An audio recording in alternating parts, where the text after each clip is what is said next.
Assalamualaikum warahmatullahi wabarakatuh. Selamat pagi, salam sejahtera untuk kita semua. Salam rayu, salam untuk saudara semua yang ada di dalam maupun di luar negeri. Mudah-mudahan sehat selalu. Yang sedang menjalani sakit mudah-mudahan sembuh. Yang bekerja mendapat rezeki yang berkah, amin.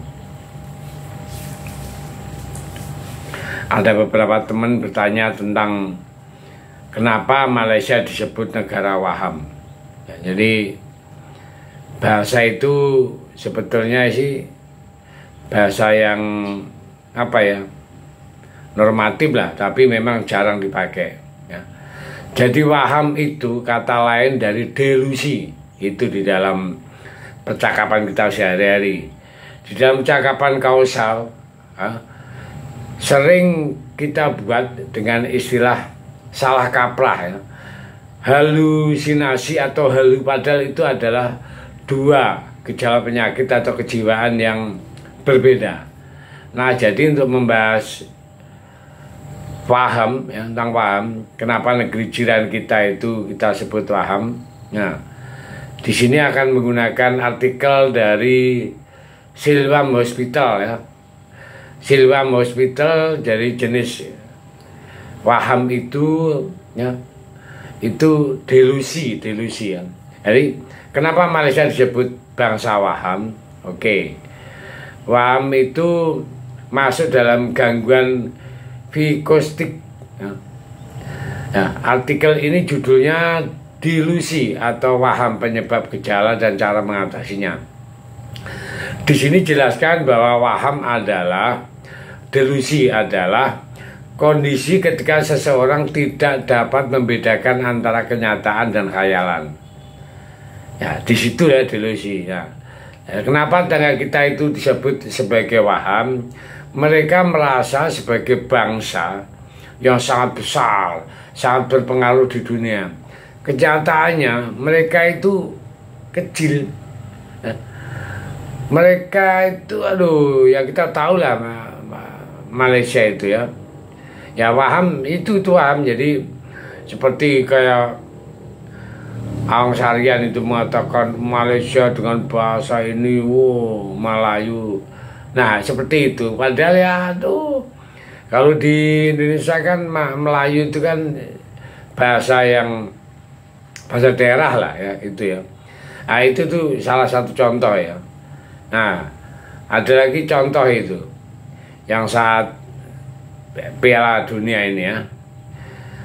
Ini jelas-jelas dia tidak lolos ke ronde ketiga ya.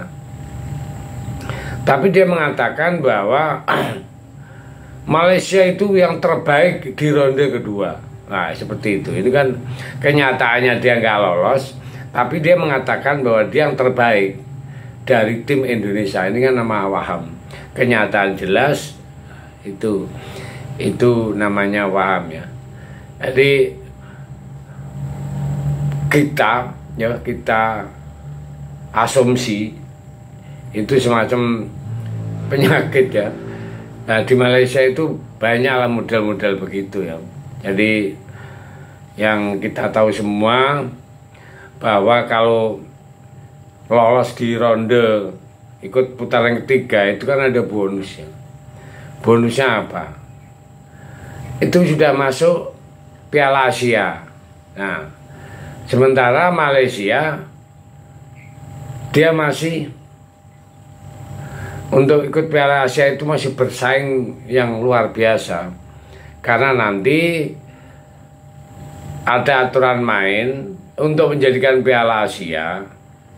Ikut Piala Asia adalah pemenang jadi juara grup. Nah, sementara Malaysia ada di pot 2. Pot 1 yang jago-jago itu tidak ada runner-up. Nah, disitulah. Jadi bahasa waham, kembali lagi masalah bahasa waham, intinya waham dengan halusinasi itu beda. Kalau halu itu antara kenyataan dan bayangan itu memang nggak ada, bayangan tok, kenyataan nggak ada. Kalau waham itu ada bayangan dan kenyataan ada. Nah, contoh yang tadi saya ulang tadi, bahwa secara jamaah di Malaysia mengatakan bahwa dia tim terbaik di ronde kedua. Kenyataannya juga ada bahwa Malaysia itu kalah.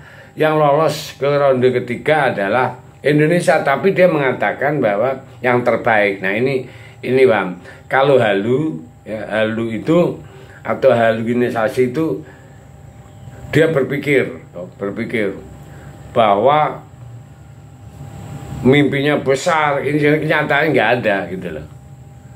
Nah, itu halu ya. Jadi kita bisa membedakan kenapa Malaysia disebut negara waham ya. Salah satu indikatornya seperti itu. Jadi kita nggak usah dirisaukan kalau toh banyak orang berkomentar masalah Indonesia itu untung ya, bisa masuk ronde ketiga itu untungan saja. Karena apa? Karena Indonesia itu lawannya cuman di Asia Tenggara saja. Nah, sementara Malaysia lawan-lawannya itu di luar Asia Tenggara, sehingga posisi dia itu berat. Nah, oke, nggak apa-apa, kasih senang orang kan dapat pahala. Biarin aja dia berhalusinasi itu. Biar saja dia mengatakan sekarang ini dia yang terbaik di ronde kedua, ya nggak apa-apa, biarin aja. Karena itu adalah pernyataan secara umum, baik itu netizen, pelatih, dan pengurus-pengurusnya FAM sana mengatakan seperti itu. Oke, saya pikir untuk pembahasan waham kita udah paham ya. Saya pikir udah jelas. Terima kasih, Merdeka.